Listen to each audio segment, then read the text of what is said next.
सियासत की ये कहानी तमिलनाडु की उन गलियों से निकल रही है कि जहां दशकों से द्रविड़ पार्टियों ने अपना किला अडिग कर रखा है। लेकिन अब भारतीय जनता पार्टी उस किले में सेंध लगाने की कोशिश में जुट गई है।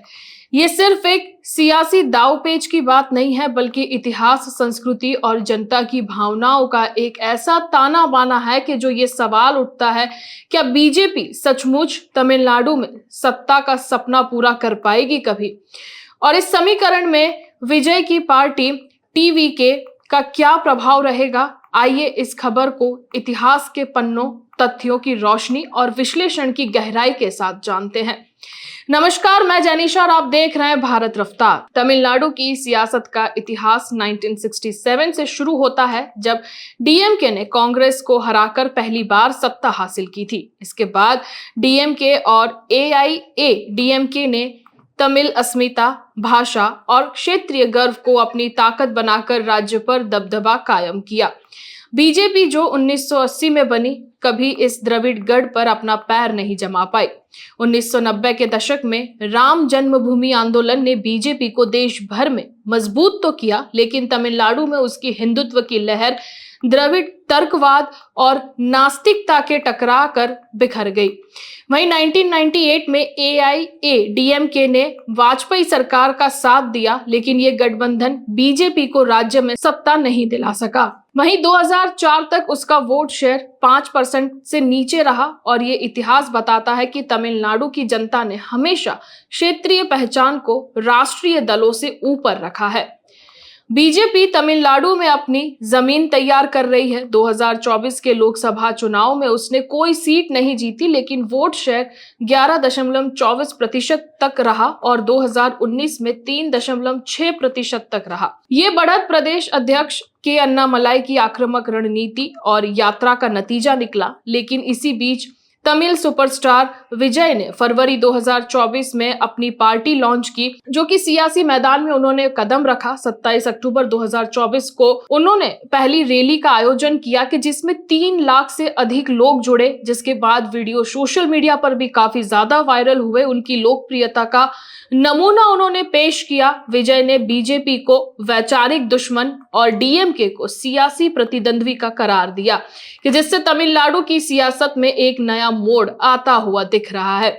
तमिलनाडु में 234 विधानसभा और 39 लोकसभा की सीटें हैं। 2021 के विधानसभा चुनाव में डीएमके ने 133 सीट और एआईएडीएमके ने 66 सीटें जीती, जबकि बीजेपी का खाता तब भी नहीं खुला। 2024 के लोकसभा चुनाव में डीएमके ने गठबंधन में सभी 39 सीटें जीती। बीजेपी का वोट शेयर बढ़ा, लेकिन सीटें तब भी शून्य ही रही।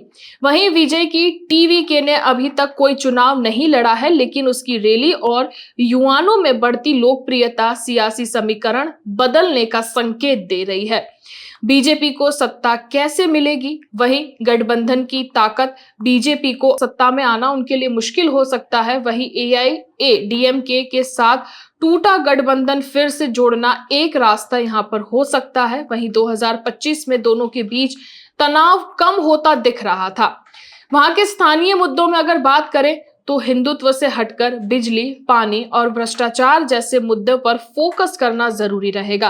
अन्नामलाई का भ्रष्टाचार विरोधी अभियान यहां पर काम कर सकता है। वहीं युवा वोटर्स की बात करें तो शहरी इलाकों में बीजेपी का वोट शेयर 2024 में 15% तक पहुंच गया था। युवाओं में अन्नामलाई की लोकप्रियता भी बढ़ रही है। वहीं विजय की पार्टी की बात करें तो कुछ ही समय पहले उन्होंने अपनी पार्टी बनाई, जिसका प्रभाव जो है युवाओं में अच्छा खासा दिख रहा है। विजय ने डीएमके को परिवारवादी और भ्रष्टाचार में लिप्त करार दिया है, जो कि डीएमके के पारंपरिक वोटरों में असंतोष पैदा कर सकता है।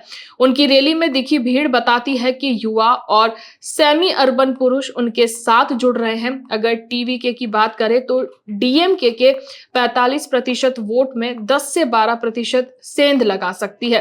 तो यही बीजेपी के लिए फायदेमंद भी हो सकता है। एआईएडीएमके की जो जयललिता के बाद कमजोर होती हुई नजर आई, विजय की वजह से वो वोट खा भी सकती है, खासकर अगर गठबंधन से दूरी बनाए रखती है तो। वहीं विजय ने बीजेपी को वैचारिक दुश्मन बताया है, जो उसके हिंदुत्व के नैरेटिव को नुकसान पहुंचा सकता है। लेकिन अगर वहीं डीएमके और एआईएमडीएमके को वोट बढ़ता है तो बीजेपी को अप्रत्यक्ष रूप से लाभ हो सकता है।